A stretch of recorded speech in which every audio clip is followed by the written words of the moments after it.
It's crazy to think that 88% of the Fortune 500 firms that existed in 1955 are gone. These companies have either gone bankrupt, merged, or they still exist but have fallen out of the top Fortune 500 companies. Here are 10 famous companies that failed to innovate, resulting in blockbuster failure. Number 1. Blockbuster. Home movie and video game rental services giant Blockbuster Video was founded in 1985 and arguably one of the most iconic brands in the video rental space. At its peak in 2004, Blockbuster employed 83,000 people worldwide and had 9,000 stores. But it was unable to transition towards a digital model, and Blockbuster filed for bankruptcy in 2010. Netflix even approached Blockbuster in 2000 with an offer to sell their company for $50 million. The Blockbuster CEO wasn't interested in the offer because he thought Netflix was just a small business niche and they were losing money in the time. But by July of 2017, Netflix had 103 million subscribers worldwide, $8 billion revenue, and Blockbuster was out of business. Number 2, Polaroid cameras. Polaroid was founded in 1937 and it's best known for its Polaroid instant film cameras. Despite its early success in capturing a big market with very few competitors, Polaroid underestimated the impact of the digital cameras on its film business. Polaroid fell into the success trap of focusing solely on their brand and ignoring the need to explore new territories and improve their long-term visibility. In 2001, the original Polaroid Corporation declared bankruptcy, and its brand and assets were sold off. Number 3, Toys R Us.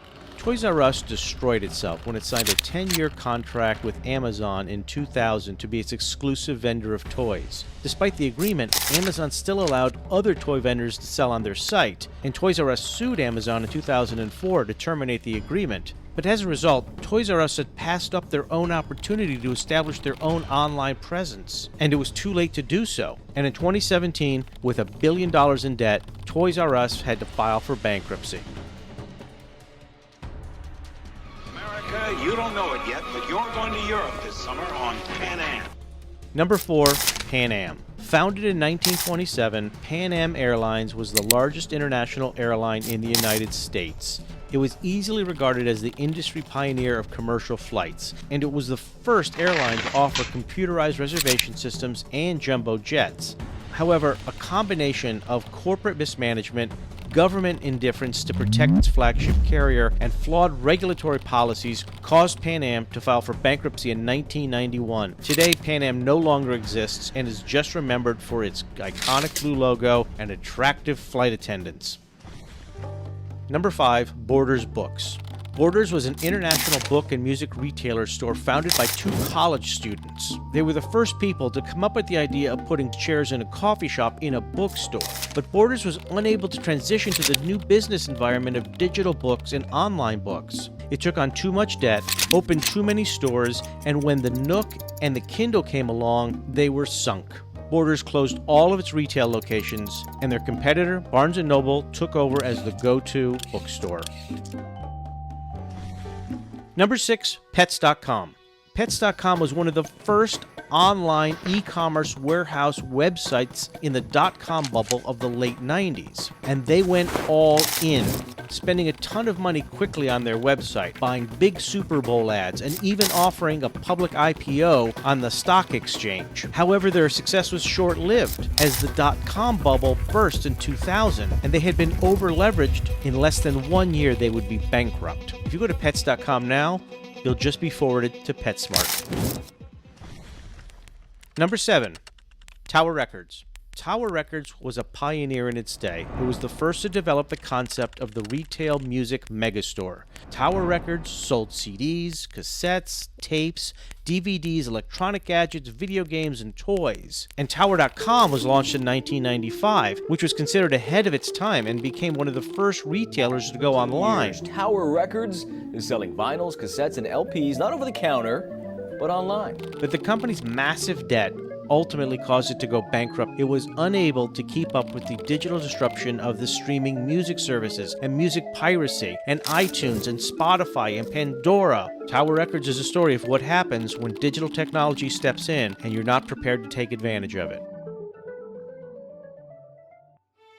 Number 8. Compaq computers. In the 1980s and 90s, Compaq was one of the world's largest PC sellers. The company was the first to legally reverse engineer the IBM personal computer and produce some of the first IBM PC-compatible computers. But then Compaq eventually struggled to compete in price wars with Dell and was ultimately acquired by HP for $25 billion in 2002. While HP continued to use Compaq computers for their lower-end systems, eventually it was discontinued. Number 9. General Motors. After being one of the most important car company manufacturers for more than 100 years and one of the world's largest companies, General Motors resulted in one of history's largest bankruptcies. General Motors, the nation's largest automaker, expected to declare now has flat tires and a dead battery. Once the world's largest corporation died today.